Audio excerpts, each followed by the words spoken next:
Ninguém vai para o inferno pelos pecados que cometeu. Entendi. Mas Foi esse pelo perdão, perdão mas que o recusou. perdão, ele... Desculpa a pergunta, mas esse perdão também ele não veio meio disfarçado? Isso não é ruim? Não, Deus sabe, é aí que tá. Eu não conheço, nenhum maior psicólogo do mundo conhece os meandros da sinceridade da pessoa, mas Deus conhece. Deus conhece até, se você me permite, a diferença do mesmo pecado praticado por um e por outro.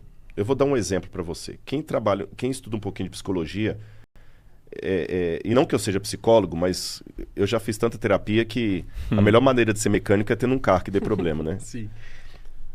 Vamos imaginar duas situações de duas meninas promíscuas. Tá bom? Vou chamar uma de Maria e a outra de Joana. A Maria é uma promíscua. Galinha até falar chega. Fica pegando o nome dos outros, fica pegando namorado dos outros, namorado dos outros. Você entendeu? Ela vai lá, tal. Ela tem uma amiga, daqui a pouco ela tá dando em cima do marido da amiga e tudo e tal. E ela realmente é uma menina perigosa. Ela não tem caráter. Ela é promíscua. Ela não é fiel a ninguém, ela engana os caras. Toda hora tá com um cara, tá com outro, tá com um, tá com outro. Seduz o cara e depois joga fora. Essa é a Joana. Joana que eu falei, né? A Maria faz a mesma coisa quase. A Maria se insinua para os homens. É sedutora. Se entrega fácil. Mesmo o cara sendo comprometido. Eu e vocês olhando aqui, a gente pensa que é 6 e meia dúzia. Sim. Mas aí o psicólogo descobre que a Maria, na infância, foi abusada pelo padrasto a infância toda. E quando ela foi contar para a mãe ficou a favor do padrasto e botou ela para fora de casa. Todo mundo conhece uma história dessa. Uhum.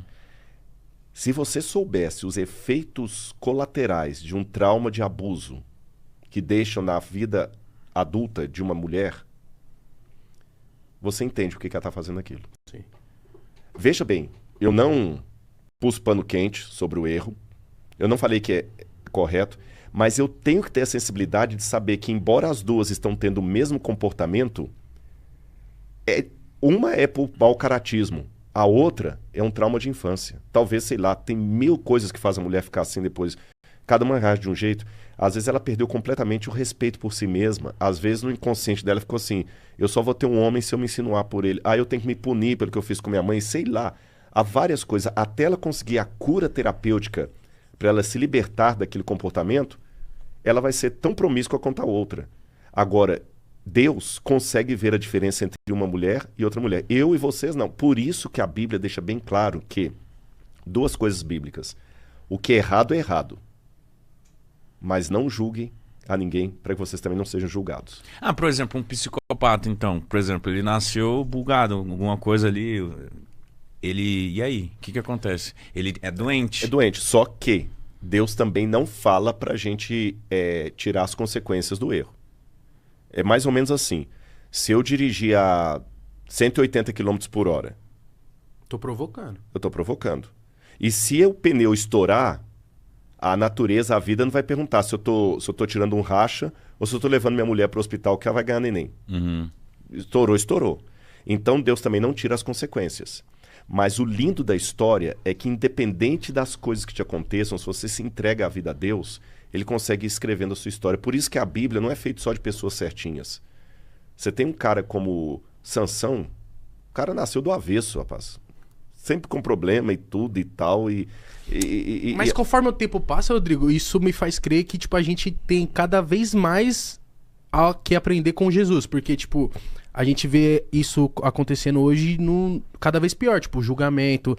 Hoje com a internet e globalização tá pior ainda. E tal. Recortes. Você falou, aproveita o ensejo. Quem pega um recorte para julgar o caráter de uma pessoa está pecando sério contra Deus. E, pelo que eu li, quando Jesus Cristo veio pra Terra, tinha prostituta, gay, lésbica, enfim, tudo isso que as pessoas recriminam e julgam, apontam o dedo. E ele não julgou ninguém, ele abraçou todos. Curou, né, ensinou e tal. E por que as pessoas, às vezes, fazem isso, hoje em dia, às vezes, entre aspas, em nome de Jesus, sabe? Uhum. E é isso que me dá uma grande interrogação e eu fico com a cabeça explodindo. Eu diria que extremismo é um lado da verdade que ficou louco. Isso que é extremismo. Então, e nesse extremismo nós temos dois elementos aqui, dois polos que eu quero apontar. Tem aqueles que, em nome de Jesus, julgam e condenam todo mundo ao inferno. E tem aqueles que, em nome de Jesus, passam um pano para tudo enquanto é erro. A gente tem que também fazer a diferença. Você entendeu? Porque Jesus, ao mesmo tempo, você tem razão, ele comia com prostitutas, pecadores, etc. Mas ele também falou com a mulher adúltera, vai e não peques mais. Ele falou com outro cara lá que ele curou, olha, não peque de novo para que coisa pior não te aconteça. E ele também julgou pesado quando alguns queriam vacilar ali. Então, essa sensibilidade de amar o meu semelhante e ver nele não o que ele é, mas o que ele pode vir a ser, transformado pela graça de Deus. Por quê? Eu acabei não respondendo a pergunta que você me fez lá atrás de nós a imagem de Deus. Sim, sim. Quando Deus resolveu criar seres que não eram como ele teve que pagar um primeiro preço lá atrás. Sabe qual foi o preço? Qual? Ele tinha que se diminuir para ser compreendido. E como ele fez isso? Nossa. Aí ele se irritou. A pessoa de Jesus. Entendi. O Lutero dizia o seguinte, que os homens usam uma máscara para esconder o rosto deles. Deus é o único que usa uma máscara para mostrar quem ele é. Porque Deus é tão grandioso, tão grandioso, tão grandioso, que o único jeito de Deus se mostrar é se escondendo. Ele diminui a glória dele. Então Jesus... Ele se passou por ingênuo? Não, Ingênuo assim, eu vou pegar a primeira parte. Ele se passou por... Não.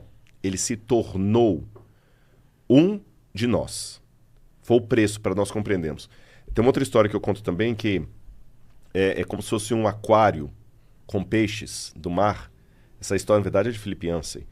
E o dono do aquário, toda vez que ele ia colocar a cara lá no aquário, os peixes tudo saiu fugindo dele. Pô, mas caramba, eu cuido desses peixes, o pH da água é caro, ração cara, paguei caro, mantém tudo. E os peixes não entendem o quanto eu usando. Toda hora que eu chego para cuidar deles, eles correm de mim. Aí alguém falou assim, mas você também é muito grande, você parece Deus para eles. Aí ele perguntou assim, tá, e como é que eu faço então para mostrar que eu amo? Só tem um jeito, você virar peixe e entrar no aquário. Aí eles não vão temer você, mas também poderão rejeitar você, que você está pequeno demais. Cristo é Deus que entrou no aquário. Por isso que, ao mesmo tempo que ele é grandioso... Ele morreu crucificado. Ele morreu crucificado, é tão pequeno. Ele se tornou um de nós. Aí agora vem um ponto importante, que foi um pedacinho Deus sabia que ele ia acabar morrendo daquele jeito? Sabia. Sabia, né? Sabia. Mas isso não responde uma outra questão que você colocou aí. Qual? Deus estava apenas Se passando por Sim. um pretender? Não. Como é que Deus fez para poder se diminuir sem fingir que ele não se diminuiu? Vamos supor que eu tivesse agora um Porsche, do mais caro. O modelo mais caro do Porsche. Te empresto. Obrigado. Eu vi alguns ali embaixo, alguns devem ser seus aí. Tá tirando onda, irmão. Eu Que vi isso, vários irmão? carrões. Cara abusado, mano. Mas todo mundo sabe que isso não passa da porta do paraíso. Passa na porta do paraíso, mas na porta do prédio que passou, viu? Passou. Aí eu cheguei lá com a minha spin toda... Minha não, nem minha é, do NASP ainda. A spin toda... Aí a Jéssica perguntou assim, esse carro branco é seu? É. Então... Mas tinha um Fusquinha lá pra poder ajudar. Aí eu falei, mas tinha um Fusquinha lá. O Fusca é mais caro, tá? Mas o Fusca é de colecionador. O Fusca. Mas vamos supor que eu tenho um Porsche aqui. Aí eu cheguei aqui, a Jéssica me vê com... Nossa, pá, o Rodrigo chegou com um Porsche aqui. Pô, cara, que legal o seu Porsche. Aí um belo dia, vocês vão me visitar lá no NASP, visitar o Museu de Arqueologia lá, e você me vê andando a pé, num sol quente. Até besta, né? Até besta. Do lado do Serginho lá. Aí você perguntou, Rodrigo, aí, por que você tá andando nesse solão quente aqui, cara? Eu falo, não, porque o Serginho não anda de carro, ele tem uma fobia de carro. O único jeito que eu tenho de caminhar com ele é vindo a pé. E ele quer conversar comigo, não pode ser de carro. Aí você fala assim, pô, mas peraí, mas você tem um carrão, cara. Se você tem um carro, você tem que usar o carro. Eu responderia assim, não. Se eu sou obrigado a usar o carro, é o carro que me tem. Sim. Se eu sou dono do carro, sou dono bastante para usá-lo ou deixá-lo na garagem. E seja em qualquer situação, eu continuo um dono de um carro. Só que naquele momento eu estou andando a pé com o Sérgio ou estou fingindo? Tá andando. Tá andando. Eu não perdi o meu carro, mas ele ficou na Garagem. garagem. Deus, ele não perdeu nenhum dos dons de Deus que ele tem, nenhum dos atributos, melhor dizendo, de Deus. Ele não perdeu. Mas ele, por amor a nós, deixou na garagem e andou a pé conosco. De que maneira? Ele pegou a onisciência dele, deixou na garagem. Sem a onisciência, ele pôde perguntar honestamente, Adão, onde é que você está? Ele pegou a onipresença dele, deixou na garagem. Aí ele honestamente pode vir até o Jardim do Éden e caminhar com Adão e Eva. Ele deixou a imortalidade dele na garagem. Aí ele veio na cruz e morreu de verdade.